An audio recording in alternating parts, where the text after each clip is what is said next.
Hey, welcome. Welcome to 242. Yeah? Yeah. Okay, somebody's excited. Okay, that's good. Yeah. There we go. That's a little better. Normally our hosts are up here and y'all are all chatty. So I'm not sure if that's thank you for the respect of not talking while I'm talking, but also, are y'all awake? Anybody? Anybody awake? Okay, there we go. Okay, hey, my name is Chris. I am the college pastor around here, and we are super glad that you are here. Welcome to 242. Tonight's going to look a little bit different than a normal service for us, but we are really excited. Before we get started, we do have a few things we want to make sure that you are caught up on. But first, before we go any further, we need to check in, yeah? So Flair, check in. We want to know that you're here.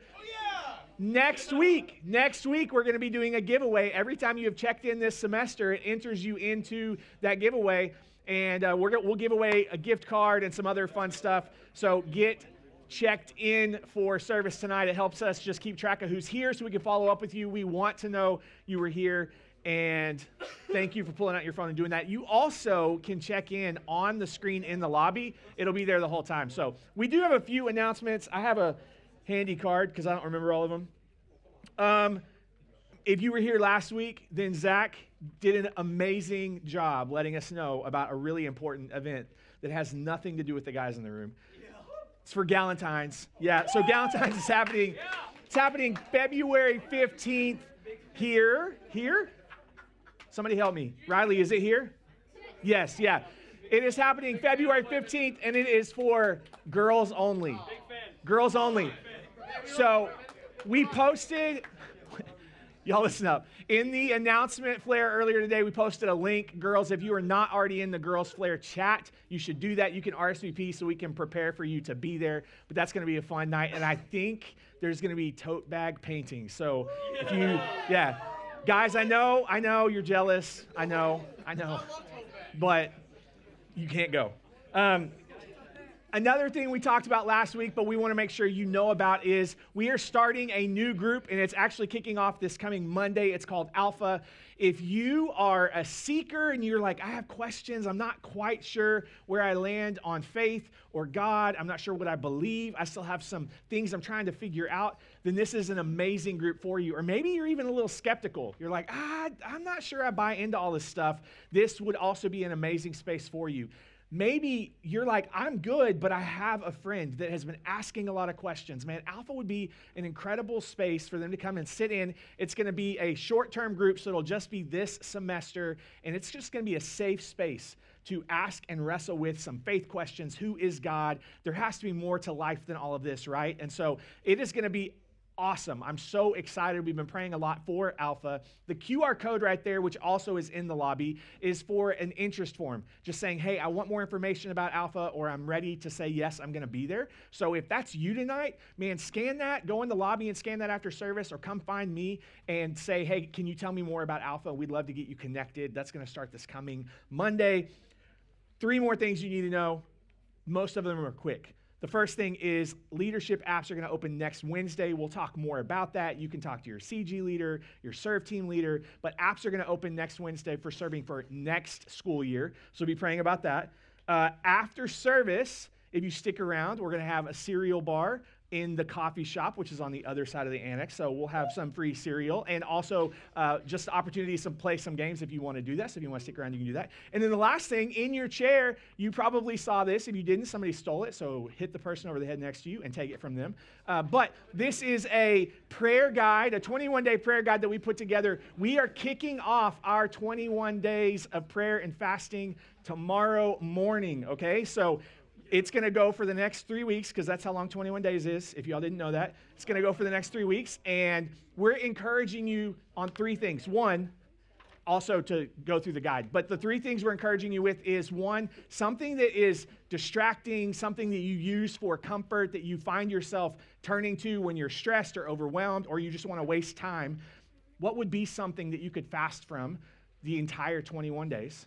That's the first thing. The second thing is, man, what would it be like if you picked something, maybe it's caffeine or it's sweets or it's a meal a day or whatever, and said, I'm going to fast from this when it comes to something food related for the 21 days. And then the third thing is, as many of you as are able and willing, as long as it's a healthy decision, on Wednesdays from sun up to sundown, we're going to challenge people to fast all day from food. And then we're going to come together at 6:15 over in the main lobby of the main building, take communion together, and then break fast with dinner, share stories of what God's been teaching us this week as we've been going through the prayer journal, as we have been fasting and praying what's God doing in our life. And so we did this last year, and it was so encouraging and so just amazing to be in that space and hear what God was doing. So that starts tomorrow. That QR code, which is also in the lobby, will get you into a Flare chat just so that you can be encouraged by other people. You can share what you're learning if you need accountability, whatever. And then I encourage you, find a couple of other people that are doing it. Maybe they're in your CG, and create some accountability with that. Like create a group chat, whatever. And if you're like, hey, I don't have anyone for that, come find me and I will help find some people to connect you with for accountability. So that's a lot of announcements. If you don't remember any of them, cool. Come find me after, and I will probably pull out my card to remember what we talked about because I'm old. But I'm excited to get started tonight, and I invited some friends because we are going to do something a little different, and it is a relationship Q&A panel. And so y'all give it up as my friends. Come on, friends. Y'all know who you are. You come up here. We have 3 distinguished alumni of 242. First, we have Emmy Rodriguez. Yeah. Next, we have Cameron Wilder. And then Greg. Yeah, there we go. Greg Mendoza. So it's just Greg, yeah. But I asked them to be here to have a discussion with us. And over the last couple of weeks, we've encouraged y'all to submit some questions. And I'll just tell you, we're probably not going to get to all of the questions tonight. We're going to cover as much ground as we can. And I'm sorry that we're sitting low and some of y'all can't see us. Just listen to our voices and pretend, okay? But we are going to be posting tomorrow and Friday some Q&A like on our Instagram story. And so some of the questions we can't get to, we're going to try and get to over the next couple of days and cover some ground that way, okay? But to get started, we're just going to jump in, and y'all will grow to love them as much as I have grown to love them, but we're not going to take 10 minutes to do an introduction. We're just going to jump right in. And I just figured we would just start nice and easy, with, where's my question that's highlighted? There it is. How can I tell if someone is truly a godly person when it comes to relationships? And I'm going to give this disclaimer before we get started. I would say most of our conversation will lean towards like dating and romantic relationships, but I think most, if not all, of the truth that we discussed tonight can be applied to any relationship, okay? And so, but we're just going to start there as I am considering what it looks like to be in any type of relationship. What are the markers? How do I know if someone is actually a godly person? Cameron doesn't want to make eye contact with me, so we're going to start with her. Oh. All right. Thanks. Wow, great question. How do I know if someone is a godly person? I think, I had a conversation even today about when we pray for God to do things in our lives, sometimes he doesn't show up in our timing, but when we pray for the fruit of the Spirit, he always gives it to us quickly, and whether or not we want it. And so I think to examine one's life is to see if there's fruit. To examine if someone is godly, to see if there is evidence. And we know the fruit of the Spirit: love, joy, peace, patience, kindness, goodness, faithfulness, gentleness, and self-control. There we go. And go back to my preschool days. I was waiting for you to start singing, so. Yeah, there's something about a watermelon and what. Anyways, and so I think that's what comes to mind. Or chicken. If you don't know that song, we'll talk after and we can sing it together. But that's just what comes to mind. In 1 Samuel, it talks about how humans look at outward appearance and the Lord looks at the heart. And so we ask also for discernment. Like, Lord, you see their heart. May I see their heart as well. So, Amy, yes. And obviously you went straight to scripture. You can't really argue with what Cameron just said, but does it make me arrogant or judgmental when I'm like looking at the fruit in their life or whatever? Like, how do I discern that without elevating myself and diminishing them or whatever else? I mean, the biggest thing for me is, and you kind of said this, it's really is observing. It's seeing them, but I also encourage seeing them observing in different environments. Like, it's easy, obviously, to watch them in one part of their lives. And I also use 1 Timothy and it's the one that says to set an example in speech, conduct, love, faith, and purity. And I think that's a great checklist. And again, you should never come from a part of judgment in your heart. Obviously, that's probably somewhere then you should maybe be looking at where you're lacking in some of those.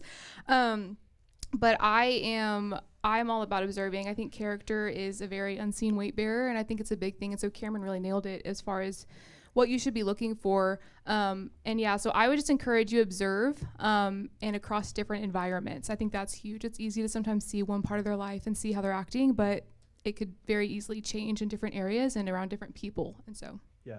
Greg, several people ask some version of like what it looks like to be equally yoked. And I think that when you talk about observing who a godly person is, the fruit of the Spirit in their life, like that leads into this idea of what it looks like to be equally yoked, to like connect ourselves with someone. What does that look like to be equally yoked, especially as someone who's married and like had to make this covenant decision? And then how important is it to be equally yoked? Where do we draw the line? What does that look like?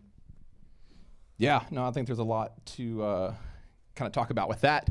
I think just to answer the very first question, what it means to be equally yoked, I heard years ago, because I'm old, and so when I was in college at Breakaway, Ben Stewart was here, and I remember him talking about something where he said, run fast and hard for the kingdom, and then look who's matching you step for step, right? And it's kind of that same idea, of like, okay, if we are equally yoked, they're going to match me step for step. If we aren't, and I look to my side, they're not going to be there, right? And so, and then going on to the other question. And so I do think that, so this whole idea here, it's found in 2 Corinthians 6, 14, I think. But then I think when a lot of times people are talking about, is it okay to date someone who is not a Christian, or who is, kind of far from God or something like that? I think we need to look back a little bit. And so in 1 Corinthians 7:39, says, a wife is bound to her husband as long as he lives, but if her husband dies, she is free to be married to whom she wishes, only in the Lord. And I think a lot of times people just forget about that. And I don't think Paul would only say this to widows, yet everyone else is just free to marry outside the Lord, And so I think that is very important. The other question I would ask is, why would you want to? Why would you want to? I remember when I got married, literally 5 minutes before, my dad asked me, he goes, are you sure? And my dad's great and loves my wife and everything. And I was like, yeah. And he goes, forever's a long time. And so I always thought about that. And forever is a long time. But just because right now they are smart, they're funny, they're attractive, right now, but they aren't pursuing Jesus, or if they don't know the Lord, they can't, how do you expect them to love you the way that God intended them to? That's kind of the whole point of marriage, is to marry in a way that sheds light on God and his glory. But if they have no source, they have no example, if they have no template on how to love and serve, then why do you expect them to be a good partner or a good parent? Yeah. What do you do then? So, okay, we have this, Ben Stewart says, running after the Lord, and you look and see who's running step for step with you. Maybe it starts that way, and then all of a sudden you look up and they're not running at the same pace that you are. Cameron, what would you say to someone that finds themselves in that position? They're like, man, we both were either not running very fast, and I started running faster, right? Because God did something in my heart, or we both were running fast and one of us slowed down. What do you do in that instance? How do you navigate that? How much time do you give that versus like stepping out of that? What does that look like? How do you navigate that? Yeah, that's hard. I think it's not a fun thing to go through, and we just kind of look at like, what is a relationship? Like, what do you get yourself into when you date someone? Like, you know about their lives. You spend time in your schedule with them. You talk about deep stuff, and you experience things together. And so when you think about this aspect being introduced into your relationship, that now all of that stuff stays the same, but you're experiencing the effects of them, like not running as fast, or they stopped running. With that, it ties to your life, and so you feel it pull you back too. Like, this person stopped running, and I'm like pulled way back, and I don't know where I'm going at this point. And that's a question you have to ask yourself. Like, am I better because I am dating this person? Am I seeing the fruit of what God is doing in their lives, or do I not have an answer for that? And I think it does take time. I think there's importance of community. We all have moments where we're like, I don't really want to confess. I don't really want to talk about these things. And in these dry seasons, you watch this person's response to a dry season. So if it's, been a few weeks and nothing's happening, and they're not consulting anyone, they're not going to counsel, they're not going to their community, like, that's a problem. That's a red flag. And so I would say, like, if you have watched their response in this dry season, or the season where they've stopped running, and it's not to act from a challenge or to even seek any counsel, I would say that is a relationship that's going to pull you back. And that there's importance in you seeking wise counsel in that, and you having someone on the outside telling you what they see as well. And that's what's important for you to be in community too. Yeah. Can I add something real quick? So I just want to kind of add to that, I think, is be careful and not mistake like the speed that you are running, right? We aren't being convicted of the same things, right? So like your convictions doesn't have to be your significant other's convictions, right? So just because those aren't aligning doesn't necessarily mean that y'all aren't both pursuing Jesus. It just means that the Holy Spirit is convicting y'all of two different things at two different times, and that's totally okay. Yeah, it is. I would agree. It is totally okay until it's not, right? Sure. And then but that's where discernment comes in. I've heard that word used several times already. There comes a point where you're like, man, this doesn't feel right because we are not convicted of the same 100%. things. But then other things, like, man, maybe God's going to use them to bring conviction in your life, at some point. I would say this right here applies way beyond just romantic relationships. When it comes to like close community, and this is for anyone, when it comes to close community, how do you navigate the exact same thing about people in your, like, I'm talking your people, like real close community? How do you navigate when they are slowing down, or you feel like they're pulling you in the wrong direction? And what does it look like from an equally yoked standpoint in that regard? Great, me. So when it comes to your close circle, it's tough, especially when they are your peers. There can be a lot of tension, and that's where you were talking about, like, even judgment. Sometimes if we have to really check our hearts, I think. And the thing for me in moments like that, where I have questioned, like, is this a friend I should keep around? Like, are they growing me? Are they bringing me down? That's when I turn to what would be my mentors that are further along in life and people that have walked through this. Like, I can't stress enough to people, I'm like, find someone that is a little further down the line than you in life to bring into these conversations, to help you. Because sometimes it is hard to sit and discern that yourself, and it can be easy to either push someone away or be like, I'm too far more spiritual than you are, or whatever the game is we want to play. And so for me, it is truly sometimes bringing in another voice, because I know how my heart can turn towards situations and how my head can turn. And so I am always like, okay, who else can I bring in that's going to speak over this, knows me well enough, probably knows that person well enough, and can help us navigate what that really looks like. Yeah, that's so good. Go for it. Yeah, I also think too, something to think about is like, where in the community hierarchy is this person? So we talk about, like, you are your 5 closest people. If this is somebody at the seat of these 5 closest people that is going to affect the way that you think, the way that you live, the actions that you do, the thoughts that you like have encountered because of this person, that's like a raise for alarm. But I think we also have a beautiful thing in community where we get to bring people in when they're going through times like this. Yeah. But I would recommend that those people that you're bringing in are not your 5 closest people. And to stress what Emmy's saying, like, there is somebody that should be in your life that is a little bit further along that can speak life into this.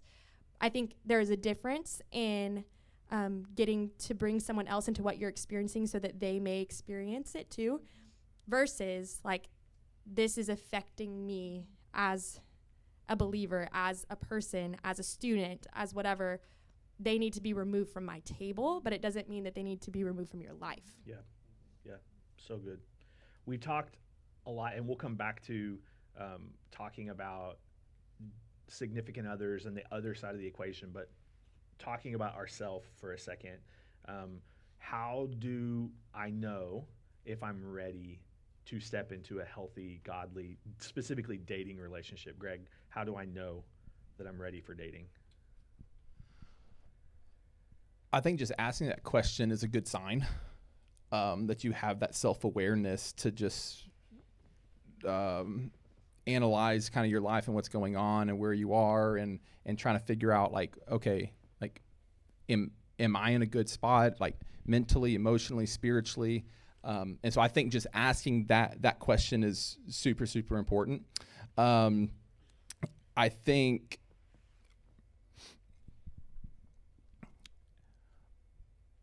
lots of things on this. I mean, I'm in these types of conversations a lot, and so I do think that figuring out your why is so important. And it's like, okay, why do you even want to be in a relationship? Yeah. Is it just because you're lonely, right? And I think you have to ask some really, really honest questions, and there's no sense in lying to yourself, you know. And so it's like, okay, am I just lonely, and that's why? Is it because I just want somebody around? Is it I think they're going to fill some type of void in my life? And I mean, we're all adults in here. Or is it something like, okay, I just want somebody to fool around with, right? Like, if we're being honest. And like, there's no sense in lying about these things, but you have to be able to name these things of like, okay, why do you even want to be in a relationship anyways? And then going back and like, okay, once you name it, then you can start doing something with that. Okay, if I'm just lonely, then community can be affixed to that, Yeah. right? You have your circle, you have people, right? If it is, okay, I think that there's some sort of thing missing and they're going to bring worth into my life, and I'm going to be good enough, or I'm going to have all these feelings, then okay, maybe you need to like do the work yourself. And not listen to us, but do the work for yourself and figure out, okay, well, what does God say about me and who I am and how I'm worthy? Like, you need to do that work. And I think that can solve some of those issues as well. Yeah. Cameron, like, what do you say to someone who is kind of wrestling with some of those questions? They're trying to identify in themselves, like, am I ready? Like, I think I'm ready. Like, what would you say to somebody who's like sitting in that space? I think, and kind of going along with what Greg has said, there's a lot of questions to ask. And I think just like a big question for me to ask is like, what is your picture of health? Like, spiritual, mental, emotional, like what do you consider to be healthy, and what areas do you want to grow? Because we're all growing. Like once you get in a relationship, it doesn't mean you've reached the peak of your life and you don't have to grow anymore. Like, on the contrary. But I will say there are moments like to be in a relationship with someone, friendship, dating, marriage. I'm not married, but I'm assuming. Yeah, right. It requires you to be selfless. Yeah. And it's hard, and it's growing. And I think, like, if you're not ready for that, if you're not ready to confront the fact that you're a selfish being, and you're gonna have to learn how to be selfless, you've already learned how to be selfish. We were born selfish. Yeah, I think we have to be honest with ourselves. Like, am I ready to do that? Am I ready to do that in my friendships? Do I already do that in my Yeah, so friendships? good. Like, what does the health of my friendships look like? Because that will be very reflective of what the health of a relationship would look like. And I'll add to that, just a relationship, y'all. Like it will only make things more difficult and one more thing to juggle. And so if you're not in a position now, if you feel like, oh man, I'm struggling, like I can't get my stuff together, why do you think a relationship is going to help with any of this? Emmy, I feel like I'm ready. I'm listening to what Greg and Cameron are saying about like answering these questions, my why, whatever, and I feel like I'm in a healthy place. I'm ready, and nothing seems to be moving in that direction. But I look around, and a lot of other people are moving in that direction. Like, what do I do? How do I fight that comparison or that jealousy or that feeling of inadequacy? Or maybe I thought I was ready, and now is there something wrong with me? Like, what do I do with those emotions? I love what you just said at the end there, because something I've learned is I'm still learning new things about me all the time, which can sometimes be scary because you're like, oh my gosh, I thought I had it. I thought I was like, so I love that we were talking about, there's just so much self-evaluation to be done like throughout your life, and that will never stop. And I think that's a beautiful thing. But yes, like it is so easy to be in the comparison mode. I think it's one of those natural wired things that we are just in. And, I have so much I could say on this, so you might have to cut me off at some point. But Preach, Jimmy, come on. No. And this is gonna be like the tail. This, and it's so easy to forget though. Like the crucial thing that I always come back to in those moments of comparison is, first, we shouldn't be evaluating where we are in life with someone else's life, and that's such a true statement. But before that, there's such a foundation in understanding the character of God. And I think for me, that's just like, it's the question of like, what do you think about when you think about God? Because I think you can be comparing and thinking these things, but truly it's almost this fact of you're viewing like they're getting something better than you're getting. And why is that happening? And why, especially if you're in the realm of, I feel like I'm doing everything right. Like I've taken all the steps, I've had all the conversations, I've healed or whatever. And so it's what do you think about God and how do you think he sees you? Because you can have two very different perspectives, right? You can see God as all loving and kind and all powerful and he's for you, or you can easily see him in the other perspective of he is not kind and he's withholding or taking things away from you. And that's truly going to determine how you walk through whatever season or whatever you're waiting on, like beyond relationships. And so that's the crucial foundation, is like it's asking yourself and sitting in, what do I think about when I think about God? Like, how do I see him? And if that's truthfully sitting in, right now, I don't think God is for me. Like, I don't think God loves me. That's okay. God can take that. Like, he wants to wrestle with you in that tension. And so for me, that's always been the thing of like, can you be in that? And then I'll say more practical things, of course, of, it's when your friends are, getting engaged, married, all of these things that are in relationships, and it seems to keep happening. One of the sweetest things though is in the heart, like choosing to celebrate them. It's walking in with perspective of like, man, like, I know God's good because even if you like know the story of the things they've walked through, like you see that. And so it's not always easy, but so I would just say, one, ask yourself and sit in the how do I think God sees me and how do I see God is such a true thing to just sit in and wrestle with. And sometimes you'll be surprised, I think, of the answers that you come up with in those moments. Yeah, that's so good. We talked a little bit about this in like, how do I know if somebody is a godly person? But there were several questions that were like, what should I look for in a boyfriend or girlfriend? How important is chemistry, attraction? Is it okay to have a type?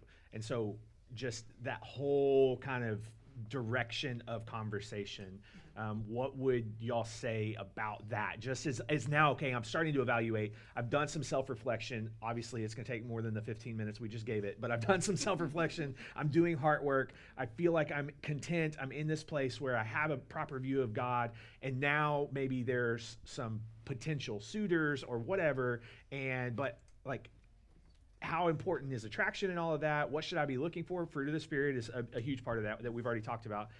Is it okay if I have a type? What if they aren't exactly my type? Like, what do I do? Nose goes. I'll go first. And also acknowledging that this is going to be a funny one. I think, honestly. Wow. Okay. Here's the thing. Let me just tell you what I'm learning, and I think this will help answer part of the question for what I believe. In my own relationship, Jackson and I have been dating for 3 years. We're about to get married in 31 days. Whoop. Praise. Right? Amazing. The room just went, oh. That's crazy. Yeah. So, which is exciting. But these 3 years have been not short of challenges, right? And we had to live I not only lived my life, but I walked alongside him as he lived his life.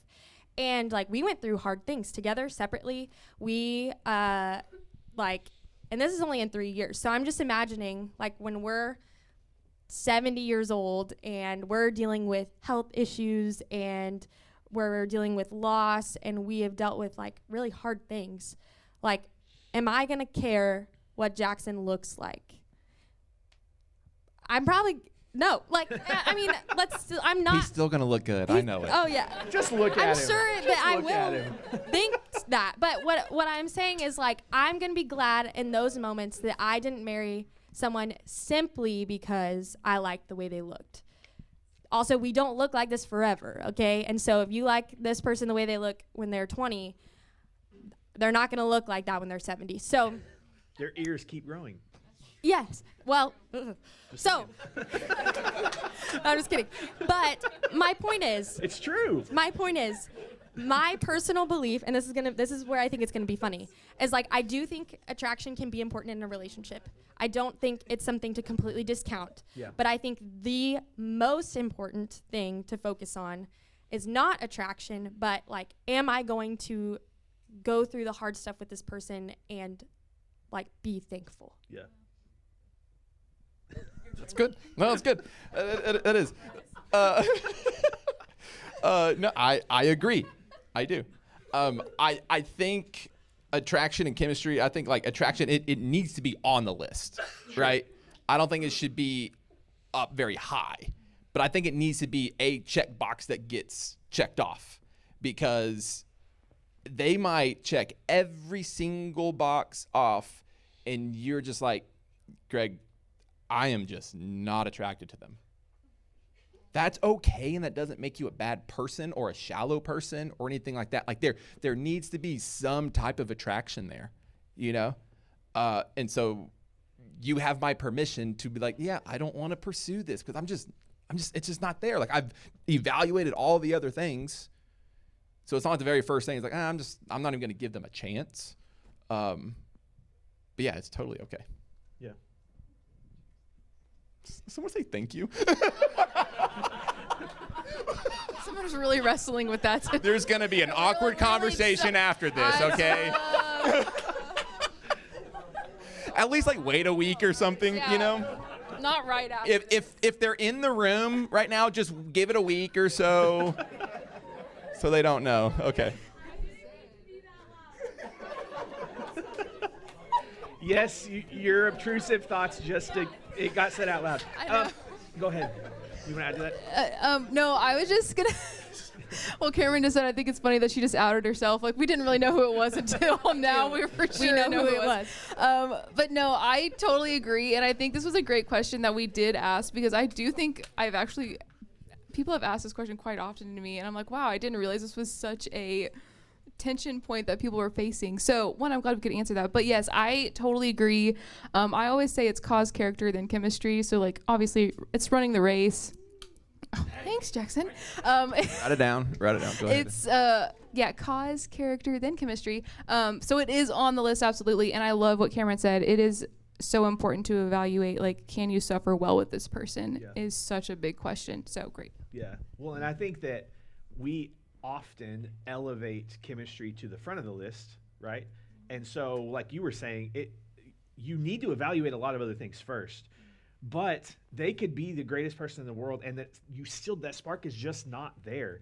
But if you're making an immediate determination of yeah, I'm just not ever going to even consider this person because I don't think that chemistry grows.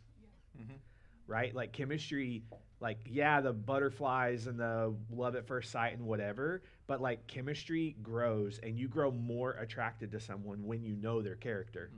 And so if you are walking away from some people initially because you think, oh, they don't have the right color hair or they don't wear boots or whatever else, you may be missing out on something that God really wants to invite you into, and you've discounted that relationship, and chemistry may have actually grown to be this really, really beautiful thing down the road. So, okay, we're done. No, I'm just kidding. Go have your conversations. Okay, what happens when I get the ick?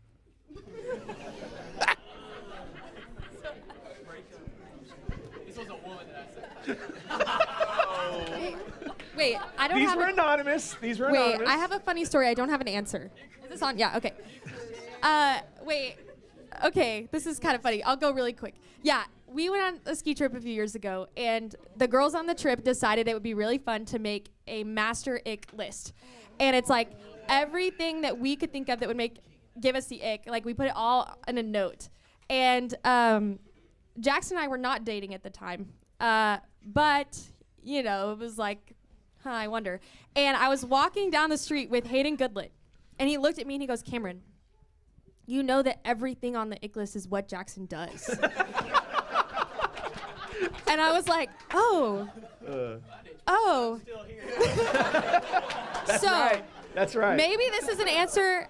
I think there's hope for you if you give someone else the ick. Chemistry grows. Hey, yeah. Chemistry grows. grows. There it is. Age like 5'1". Greg, I just feel like you have something to add to this. You for sure do with all these youth kids. Come on. I know. Yeah, That's good. I'm so proud of you, Jackson. You give all of my middle school boys hope, you know?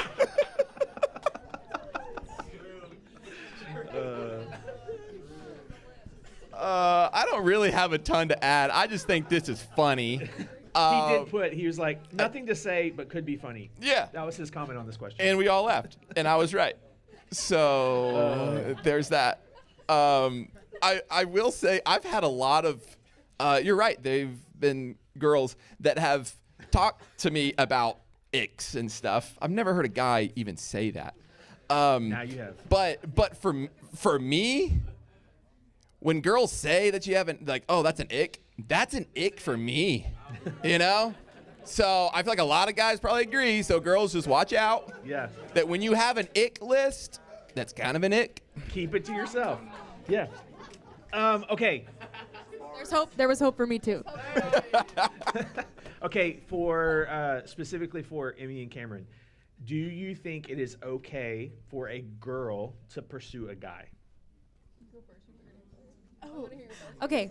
I like the in the room. Yeah. Yeah. Good question. Good question. Also, we'll answer this experientially. I think it is okay to tell a guy or express to a guy that you are interested. I think that's probably the most loving thing to do, honestly, because we run on the side of clarity, especially in relationships and especially in dating relationships. So I did make the first move. I texted Jackson first. Now, after that, I wanted to see if he would pursue me from that initial, like, hey, I want to talk, I want to hang, like, I know you, we're friends, you know, like, I like to be around you. I probably could have been a little bit more clear than I was, but knowing what I know now, I, as a girl who has heard this before, I still would like to see the pursuing happening from the guy. I think that this happens when the guy is in community and has mentorship who tells him, like, this is how to do it and this is what you do, because sometimes that's hard to figure out. And there's grace in the pursuit, but also the pursuit is what shows us if this guy has the ability to lead if you do get married. And I'm not saying you need to be like, oh my gosh, he pursued me, we're getting married, it's going to be great. no. But I am saying dating is the evaluation for marriage. And I do think that, and that's a whole other can of worms, but I do think that the guy needs to show that he's capable. And I'll leave it at that. Yeah. Agree. Yeah, I think pursuit and interest are two very different things. And so, yes, there is nothing wrong with showing interest, being kind, and starting the conversation. But I agree that after that, guys, step up. I know it's intimidating. I know it's tough. And like Cameron said, hopefully you have good, strong men that are older and can help speak into that for you. And Cameron also said this, like, ladies, if you do pursue, then you're setting them up for passivity later. And so you can't be mad later down the road when they aren't stepping up in areas that you want them to because they didn't start with initiation to ask you out. So things to think about. And wow, okay. But just know that pursuit and interest are totally different things. And so you are able to initiate the conversation, and that's a great thing. Okay. Just real quick on that. Please do. I actually had a recent conversation about this, and the way I like to put it is, like, I think it is totally okay for the girl to give the guy permission to pursue, right? Like, clarity is kindness, and I think, like, especially now, like, I bet every guy in the room has a horror story of, like, you just totally got rejected, and I'm not saying, like, oh, like, that's an excuse, right? But, like, that is the reality for a lot of guys, especially in today's world. And so I don't think there's anything wrong for the girl to give permission, not to pursue, but to give permission to say, hey, if you are interested, if you wanted to ask me out, it'd probably be pretty good. Yeah, I was gonna follow up with that because I think that in a lot of ways we talk a lot about, and rightfully so, we should. We talk a lot about passivity with guys, and they won't take initiative, and they are lazy and whatever, and rightfully so. We should have that conversation.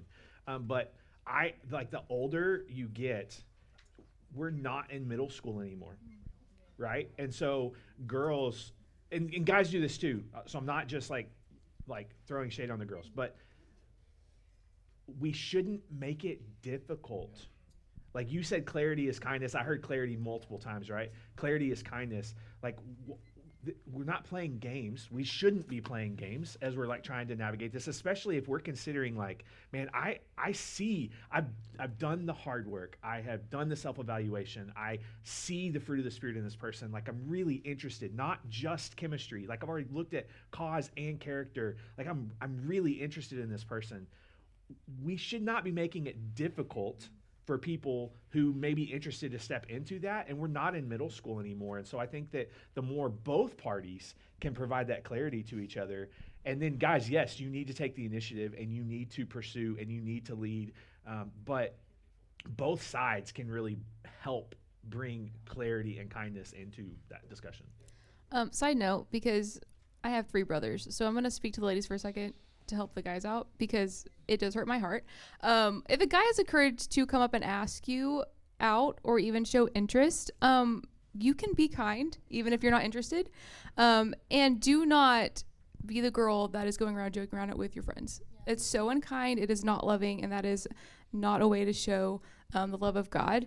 And so I'm just something that I don't love seeing. And so I just want to speak for the guys for a second. Like, hey, if they are being bold to come out and ask you out and take you, show interest, like you can kindly decline and still validate that from them. Yeah, so good. I have a good friend. She's married now, but her golden rule was, and there are some caveats to this, but if a guy asked her on a first date, she would reward his confidence and clarity by going on the date and giving him a chance, because, right, like even if attraction or like if whatever, I'm not saying you have to do that, but I'm saying it's something to consider. Yeah. I was like, I did not. But when she told me that, I was like, that's a really good idea, honestly. So something to think about. Yeah. Okay, then how should a guy pursue a girl?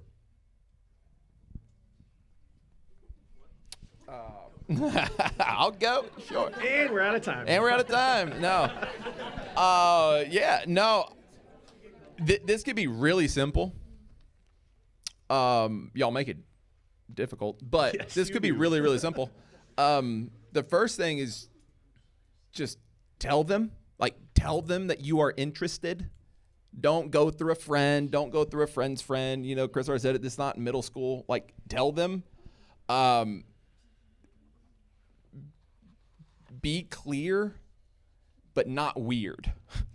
Okay? Say that again for the people in the back. Yeah, be clear, not weird. Write that down. Write it down, okay? Underline it, circle it, draw some arrows to it. Be clear. Be clear, not weird. Make sure, okay? Because I have lots of conversations about this, and there's such a lack of clarity. Guys, be sure you say something along the lines of, I would like to take you out on a date.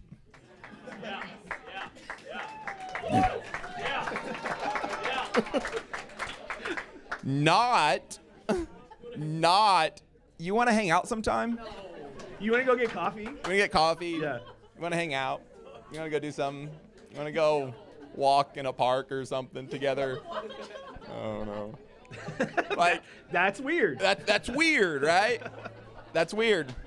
And if you decide to ask a girl out, please make sure you are ready to continue to keep giving clarity. Yeah.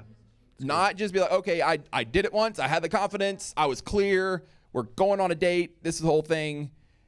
Make sure you're ready to follow through with clarity. After that first date, if she says yes, tell her you either want to go on another date or, hey, I don't want to go on another date. Like, that's totally fine. But respect her response and don't string her along. And so be super clear and don't be weird. Okay, same for y'all. Like, what do you want to see when it comes to pursuit? I think, and this is a big one for me, very practical. Just talking about initial, and then we can move forward. But if you ask a girl on a date and she says yes, and you have planned to go on a date, do not show up, and when she asks, "What are we doing?" You're like, "I don't know, whatever you want." Don't ever do that. Don't ever do that. I like ick. the best thing that you can do is plan a multifaceted, I guess faceted is the word I'm going to use, date. So like, I wouldn't go to the movies on a first date because you can't get to, how are you supposed to get to know if you want to keep dating this person? Also, girls, if you're like, I don't want to eat on a first, I'm sorry. You're going to have to show them how you eat sometimes. I think a meal is great. Yeah. Okay? If he doesn't love you when you're eating chicken wings, he's not going to love the rest of you. I'm just saying. Guys will probably like that, you know? Right. Yeah. So anyways, that's like practical. Have a plan. And I'm not saying you just need to have a plan for the first date, but like if you are initiating dates, you should have a plan. Yeah. There's that. Pursuing. It's also okay for a girl to plan a date, though. Oh, no, yes. Okay, I just would making say sure we're not. clear. I would say I not wouldn't the say first first date. date. Not the Yeah. first date. Yeah, not the No, first not date. the first Not the first Yeah. date. I agree. Yes. Yeah, I completely agree. Yeah. I think it's great to just err on the side of either of you in a relationship should have a plan for a date. Yeah. Anyways, also pursuit while you're continuing the relationship is to keep going on dates. Yeah. I think we get into this point of like 3 months in, we're really comfortable. All we do is like, we play nerds or we watch a movie or we go to Chick-fil-A and we sit in the car and then we go home and that's it. Like, that's great, but think about the intentionality behind it. And I hate the word intentional, but when it's given context, I think it's great.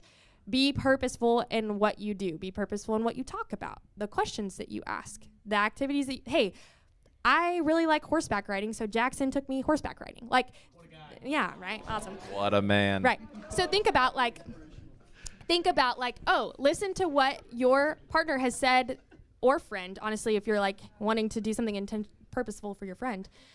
Think about what they've said they like to do. Yeah. that's really important to just like show that you are paying attention.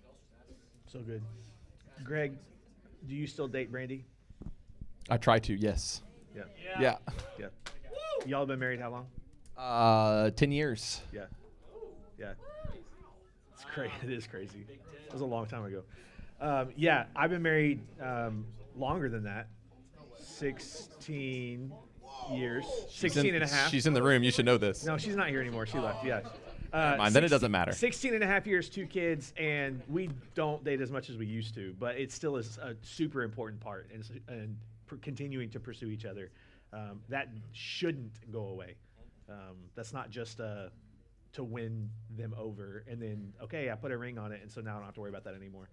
That's a caring thing. Yeah. And this was kind of talked about more so about like attractiveness and how like people change, but people like just change. And so the person that you are dating and eventually marry, like, and I've told plenty of people this, like the girl that I married 10 years ago is not who I'm still married to today. Mm-hmm. And so like, and same for me, right? Like we are all changing. And so you have to continue to date.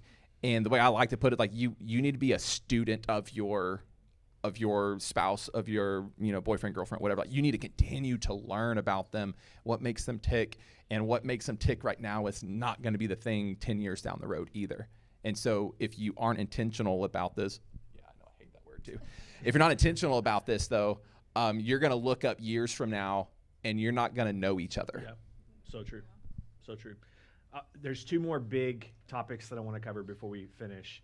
And one of them, and I want to start just relationally, not romantically, but what does it look like to figure out what healthy boundaries look like in relationships? Even when it comes to friendship, right? To those 5, you talked about 5 chairs, like the people who are in the closest proximity to you, the saying is you are the average of your 5 closest friends, right? So how do I know what healthy boundaries are for me? Because my boundaries may look different than someone else's boundaries. So just in any relationship first, we're going to get to the romantic side, but just any kind of relationship, emotional, spiritual, physical, hopefully don't hit each other, right? Like you're just friends. So we'll get to the physical and the romantic side, but spiritually, emotionally, like what do healthy boundaries look like in just friendship relationships, deep community relationships? I would say when it just comes to your energy, like we've all been around people, and when we leave, you just feel drained, pay attention to that. I think that's super important. But then outside of that is like, are they selfish? Do they care more about other things and they don't care about you at all? Like, is it very one-sided, And there will be seasons, right? Like we've all had those friendships. It's their seasons. It's like, hey, no, like I don't have the capacity right now because what I'm going through to care about anything else. And like, you just have to communicate that, I think.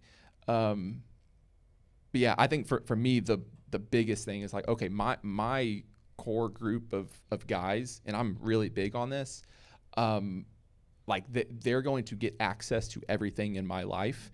And if they take that for granted, or if they betray my trust, like those types of things, very quickly I'll put boundaries up really fast.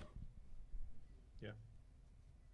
I think spiritually speaking, with friendships, I think it is great to share what God has been teaching you. It is great to talk about what you learned. I mean, you go to a CG and you talk about the service before, and like that's beautiful. I think where it becomes a problem, and this goes for any relationship, is when like I'm only talking about spiritual things and I'm only like diving into my faith because I'm around this one person.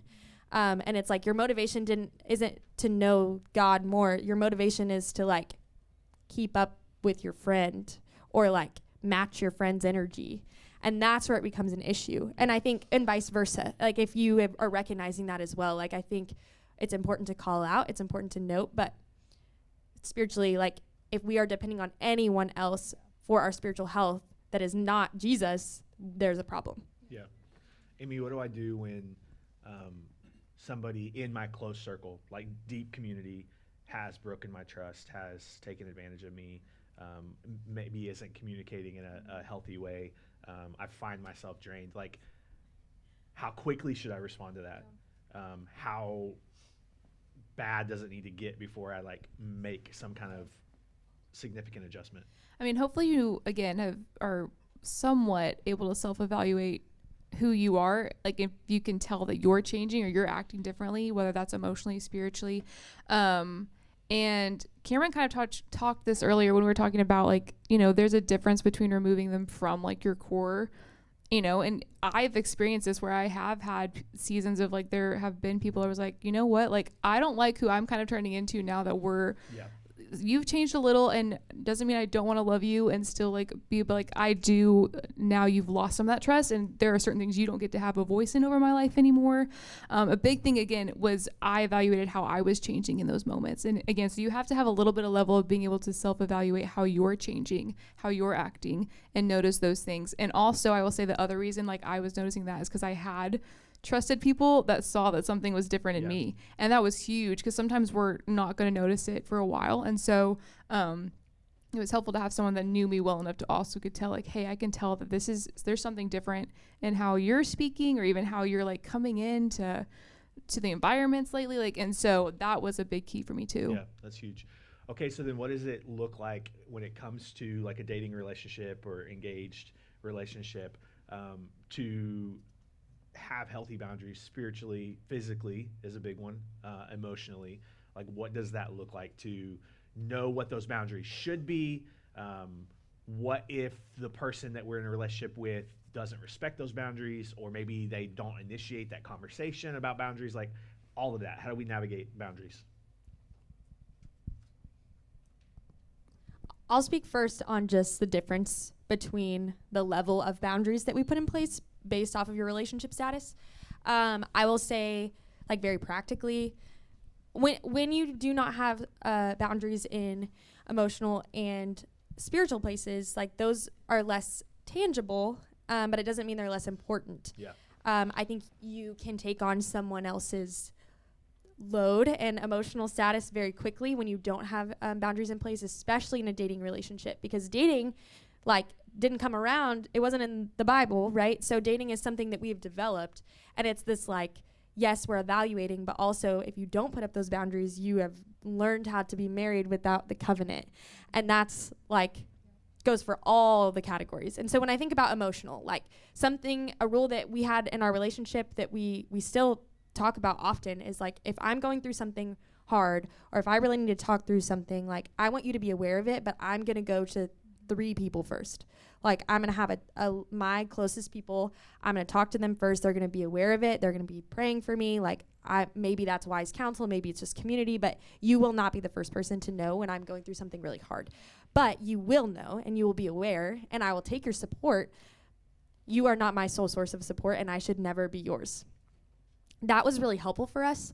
And I feel like we stuck to that pretty well. There were moments where we felt the consequences of like, oh, I forgot, or like, oh, I'm the closest with you now, so I'm just going to tell you these things. Like, it is so important to keep that in place. Spiritually, also, like, it is so much harder, honestly, at least in my experience, when you're dating someone, to uphold spiritual boundaries of like, if you're talking very deeply about your spiritual life, like that is like the greatest source of intimacy, is like your relationship with God. And so when you are sharing all the details, everything you're learning, like, it becomes, I'm reading my Bible so that I can send this to Jackson, not I'm reading my Bible so I can spend time in the Word. And so, like, we have our own community. Like, we do not find soul community in each other. We do not have those conversations in each other. But then we got engaged, and I was like, we were very strict in those boundaries. And honestly, it got hard when we got engaged for me, because I'm like, no, like, I'm not ready to like pray together, and I'm not ready to, oh wait, I probably should have talked about that. I personally, praying together is not a bad thing. Praying together can be really beautiful. It's also very intimate. And so we prayed over each other every once in a while if like things were going through it, but we did not pray together consistently. And so then when we got engaged, it was like, okay, let's pray together. And I was like, ooh, like that's a part of me that I'm like not ready. Like I don't want to share that. But when you get closer to marriage, it's probably good that you do. And also to pray over your marriage and your wedding and your people and all the things. So I'm currently learning through what that looks like to kind of move the boundaries a little bit. And I will say that physical boundaries, that's the one thing that doesn't move when you get engaged. And that has been incredibly rewarding, but it's really hard. But I'll let someone else speak on that. Yeah, that was good. I would just kind of add to that a little bit. I think it's going to be different for each couple, right? Like y'all have to come together and make those decisions and those boundaries. I think you need to have those boundaries 100%. The spiritual ones especially, because that's like one of those intimate parts of your being, right? And so, but I think there needs to be just some clear boundaries in those. When it comes to like physical boundaries, I think probably everybody in here has asked that question of like, okay, well, what should those boundaries be? How far is too far? All those things. Like we hear these questions over and over again, and I remember asking that exact question. Pretty sure I asked that same question to Chris, 20 years ago, since we're both old, not that long. But I think you have to be very clear with what you're actually asking, and if we got down to it, you would probably, everybody's asking of like, okay, well, how far can I go to where I'm still a Christian, I'm still good, I can still walk into church and not feel any guilt, right? And so once again, like you have to be very honest with yourself. And I can sit here and give you a list of do's, don'ts, and be like, all right, here you go, have fun. But like that wouldn't be right. But I think both you and your boyfriend, girlfriend, like that has to be a conversation that y'all have. And y'all are the only ones that can seek the Lord in this and determine your own boundaries. And like if y'all are truly seeking what God wants for you and your relationship in your life, I think you're going to have some very clear answers. You may not like them, but you're going to have some very clear answers. And it, once again, it could be different for every relationship. Like I've had friends that they said like the guy said all forms of kissing was off the table. It's not going to happen, right? And that kind of created some issues in that relationship because he kind of made that boundary for himself. She didn't necessarily agree 100%. It wasn't like, she was trying to push the boundaries by no means, but that wasn't communicated clearly, right? And so it could look different for every single relationship. But I do think the most important thing is if y'all are both seeking what the Lord wants for you in your relationship, y'all will come to an answer. Yeah, I have two quick thoughts on this.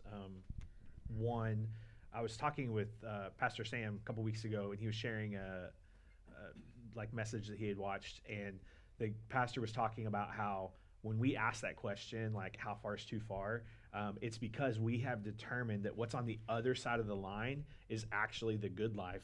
And so we want to get as close to it as we can, but someone has told us, oh, we're not allowed to have that, right? That's the forbidden fruit. But because we believe it's the good life, we want to get as close as we can without crossing the line.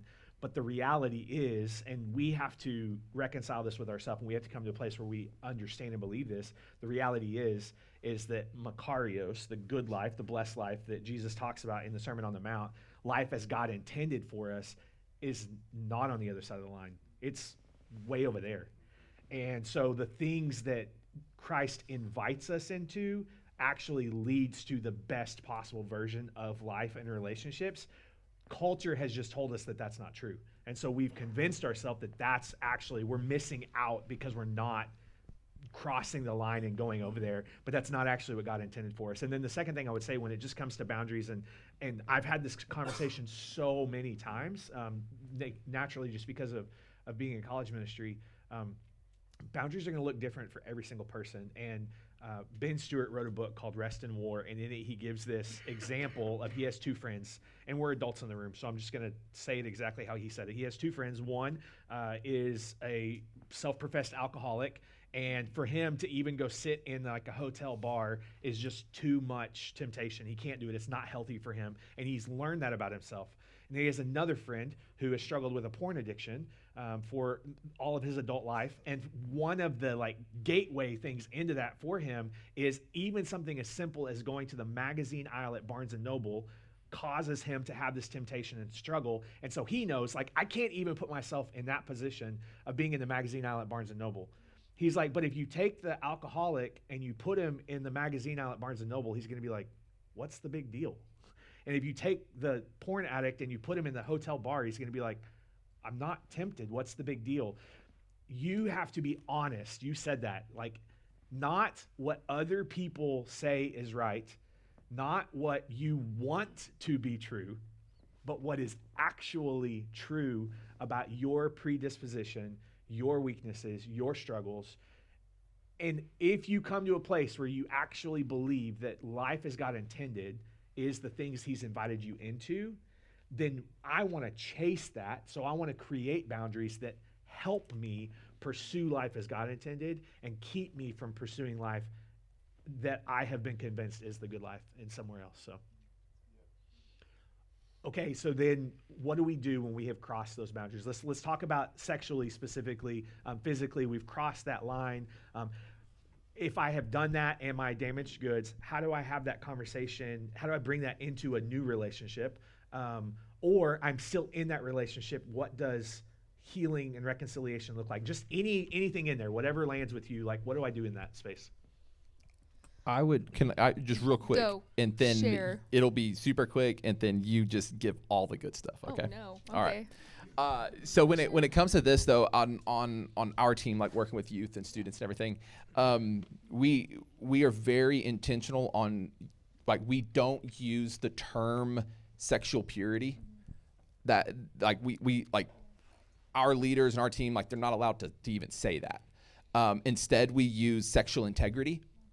And so, like, our definition of that is sexual integrity is guarding my potential for guarding my potential for intimacy through appropriate boundaries and mutual respect. And so, sexual purity, it implies, like, once you've lost it, you can't obtain it anymore. Yet sexual integrity is something that you can pursue at all times. Yeah, that's good. So with that, y'all can go. Oh, I just wanted to give like the redemptive piece, because it does break my heart when someone is feeling like they're damaged. I already want to cry, because it just really hurts me to think that someone views himself that way.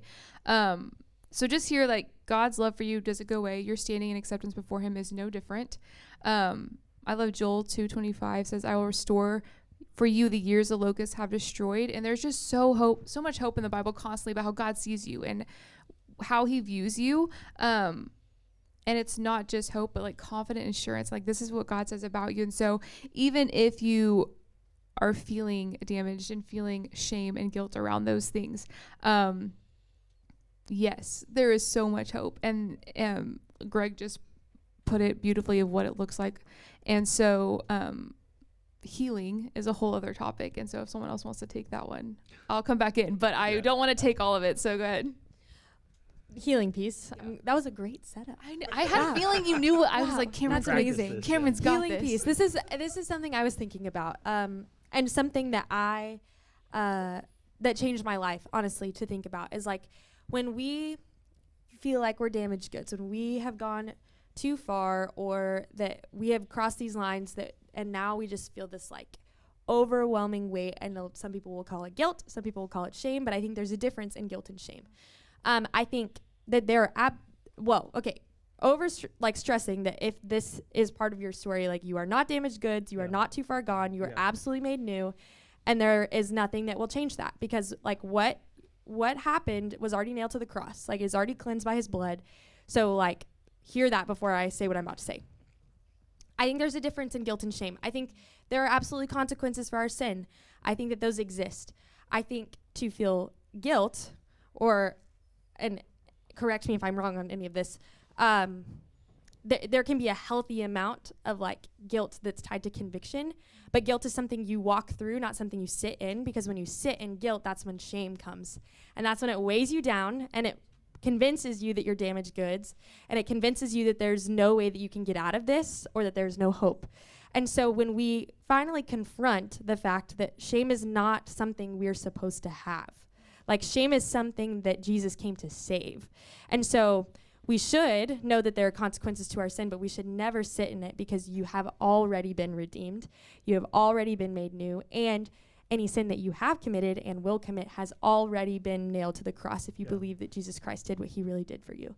And so part of my story is like, it took me getting to a place of like an overwhelming amount of shame to realize I had to do something with it. Like I couldn't just sit here anymore because it was going to break me. And so we have to confront the reality that God doesn't want you to clean yourself up before you come to him. And we've said this in certain aspects, and I think this is true to everything, is like God can handle you at your worst and what you feel like is your most broken. But we convince ourselves that he can't. And so like you can throw things at God, you can throw your raw feelings, your emotions, your anger, your shame, or like, why did this happen to me, or why did I choose this? And God is going to hold you through it. And that's what I had to learn to believe to be able to get past the shame. And I think that's when we truly confront the truth that God will handle this, and that he wants me to come to him, and I'm not too dirty to be in his presence, because he loved me enough to cover that for me. That's when true healing occurred. Yeah, so good. And the difference between guilt and shame, guilt is associated with the action. So I did something. Shame is associated with your identity. I am something, right? And so when you start to view it through the lens of I am the thing that I did, that is not from God. And Romans 5 tells us that while we were still sinners, Christ died for us. And so you said it, like that happened thousands of years ago, and he did that redemptively before we were ever born, before we ever sinned, before we ever accepted him. And so if all of that was done preemptively for that, then it doesn't mean that we just be like, okay, I can just do whatever I want.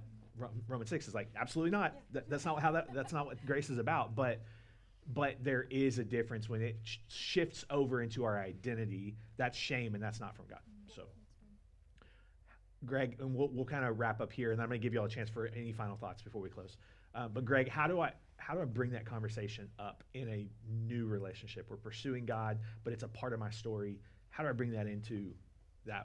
When's the right time to talk about maybe some of the stuff that I've been walking with, or that God's been doing in my heart when it comes to that? Not on the first date. I'll say that. I really do think it just depends, right? There's no one size fits all answer here. I do think that when the relationship is starting to progress and you're talking about future, you're talking about, and actually seriously talking about future, not, in the first month and it's like, oh yeah, we're going to get married one day. No, we're starting to plan, we're starting to actually look at like logistics. Like around that time is when I say that you need to start having some of those conversations. Because that is a part of your story. That's not who you are, right? But that's just a part of your story, and that's when we kind of talk about these boundaries and stuff. And it's like, hey, as this relationship progresses, you have to start letting them in a little bit, right? Because I've done lots of weddings, and I've done lots of premarital counseling, and you'd be shocked with the number of conversations or the number of people that I've met with that they didn't have that conversation yet. And so I have to tell them, like, hey, before next week, that's your homework. Go have that really tough conversation. And it's tough. It is. But that is something that has to happen before you say I do. And so I would definitely say it needs to be later on in that relationship. When there is that trust, there is some safety there, right? not right out of the gate. And it's like, all right, well, here's my, story. Tell me yours, like, no, like that doesn't need to happen. And so you need to be very careful on who you I would let almost in. say it can be dangerous to do it too early 100%. because there is a lot of intimacy with that type of vulnerability. And if you haven't built a foundation of trust first, you've jumped so far ahead in intimacy and it's not built on trust. Yeah. And that is a recipe for disaster. So too early actually is a thing, and not just not on the first date. Like it can be dangerous to do it 100%. early in the relationship. Yeah, and especially if you don't truly know the person, there's just sin in the world, and there's some people that can use that to manipulate and to use that against you. And so, yeah, you're right. It can be dangerous for sure. Any final thoughts? Anything that, and you don't have to, but just anything that you want to add to the conversation or something that's just like still sitting on your heart? Anything at all? I didn't think this through, so I'm just going to say it, and hopefully it'll come out. I think something important to note, and I think the people on this panel have done a great job of like hitting this home. When we talk about like when you're in a relationship or a friendship and you have convictions, they don't have to be the other person's convictions. And we talk about like when you know you're doing something right is when you're like truly, honestly pursuing Christ, when you figure out how you're following your convictions. I think we have to be careful that we are selfish human beings, right? And when that like part of us not being truly honest with ourselves, we use it as an excuse to like make someone feel like the conviction that I have is okay, or the conviction that I don't have is okay. Because I think there is a line of like, but is it against the Bible? Like, what does the Bible say about this? And sometimes we justify our sin by like saying, oh, but I'm just not convicted. And so I think in a relationship that will affect the other person in a friendship, relationship, whatever. And so remember in that part of it and in all the things that we've talked about, that is a part of it, that like the truth doesn't come from like just the conviction part. It comes conviction when you are pursuing Christ, like when you are pursuing what God wants for your life. Well, and it speaks to the character that Emmy was talking about earlier. Like you get to make a decision on how far you go into a relationship with someone based on what they are showing you. The saying is, when someone tells you who they are, believe them. Right? And so not when they tell you with their words, but when they tell you with their actions, you should believe them. And so if someone is clearly against Scripture, but throwing around these Christian phrases of, I'm not convicted by that, I have freedom in that, but it goes against Scripture, you get to make the decision if you want to continue to pursue relationship with them. So like you don't have to point a finger at them, you don't have to get in an argument with them, you don't have to judge them, but you are responsible for like the relationships that you continue to pursue. So that's good. Any other thoughts? My last piece of advice for those that truly desire like marriage and want that, one of the greatest blessings of my life is to be around married couples that I love the fruit of their lives. You know, Chris and Leisha are that. I have so many friends. I love being around Greg and Brandy. They're incredible people. But you find the couples that you like the fruit of their lives, and you be around them and you learn from them and you gain their wisdom. I have so many great relationships with married couples, and I get to watch how they interact with each other, how they raise their incredible kids, even when there's tension sometimes in the home, and you get to watch how they do that in while they're still learning and growing, and it's so incredible. And I just think it's one of the best ways for you to gain wisdom, and especially just also be in godly community at the same time. Yeah, so good. The one thing I would say would be, if I could go back and do college over again, I genuinely would not date until after college. I'm not saying you have to, but I'm just saying from my own experience, I was, you're 18 years old when you get down here, and 22-ish, hopefully, some older, when you leave, right? That felt personal. But you aren't fully developed until you're 25 years old, right? Like the Some person, of y'all still aren't fully developed. and that is true. Yeah. That is true, right? And so don't waste your time in college obsessing over dating or being in a relationship. Like, this is such a beautiful season that you will never get to experience ever again, because you are just saturated in a community of believers, and God can do so many incredible things in this season. And like I said, if I could do it over again, and I love my wife to death. We were high school sweethearts and dated through college. How many times and did it you was break rough. up? Twice. 2 times. 100%. Only 2? Only 2. What would Okay. Brandy say is the answer? She would to say that? 2. 100%. Yeah. Yeah. Not lying at all. It was two times. But well, no, that ain't no, seriously, two times. And she would, if she was here, she would agree to this, because we've talked about this.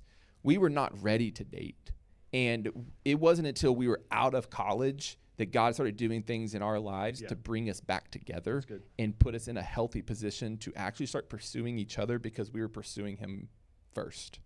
And so, like, it's okay to desire a relationship. It's okay. It really is. But that is not the thing that defines you. Yeah. And so take advantage of this season, because you will never get this opportunity ever again to learn who you are, learn who God wants you to be, who He's calling you to be, your purpose here. Like, there's never, like, you will never have that opportunity again. And so please just take advantage of this, and don't get consumed with this desire to be in a relationship. And if you are in one, that's great, right? That's fine. You can learn in that. But please, like, don't be in any rush. It's okay to be single. Yeah. Because there's a lot of really, really good people that you will be able to meet and be a community to be a part of. And I've seen time and time again how when people get into a relationship, it just drains them. It takes time away from their community, people that they are pursuing, just what God's calling them to do in college and to serve. And so don't get in any rush. Yeah. Yeah, and the last thing that I'll say, thank y'all. Y'all have been super attentive, and I know it went a little longer than normal. We'll be here, and we're gonna throw some other questions and answers up on our Instagram. But the last thing I would say is, like, don't go through this alone. Like, community should be speaking into every part of your life. It should be speaking into what you're struggling with. It should be speaking into what healthy boundaries look like for you. Asking the question, what is it like to live on the other side of me, helps bring a lot of awareness. The people who experience you in different spaces know how you are when you're stressed and when you're tired and when you're hangry and when you're depressed and when you're overwhelmed, and they can speak into that. And maybe you don't have as much self-awareness. They can help create some of that. So you don't have to do this by yourself. Like, you have the exposure and the opportunity to do things in community. And so take advantage of that in every aspect of your life, because the thing that has made me the saddest in watching some college couples is the isolation that happens when they get infatuated with each other, they isolate, and then all of a sudden they look up 12 months later and they're still like puppy dog infatuated with each other, but everyone they were in close community with has continued moving and they stood still.